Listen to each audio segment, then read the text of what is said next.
10 விவசாயிகள் 21 நாட்களில் நிலத்தை உழுது முடிக்கின்றனர் எனில் அதே நிலத்தை 14 விவசாயிகள் எத்தனை நாட்களில் உழுது முடிப்பர்?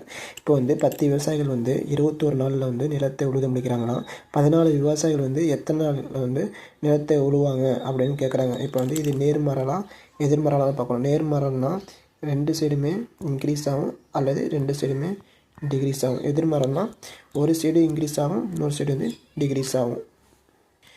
இப்போ 10 விவசாயிகள் 21 நாளில் முடிக்கிறாங்க.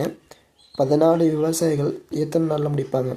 10 விவசாயிகள் 21 நாளில் முடித்தா 14 விவசாயிகள் இதை விட கம்மியாக தான் முடிப்பாங்க. இப்போ இது இங்கிலீஷில் இருக்கா, இப்போ இது டிகிரிஸில் இருக்குது. இப்போ இது என்னது எதிர்மறை. எதிர்மறைனா அதை அப்படியே போட்டு அடிச்சிடலாம். 10 × 21/14.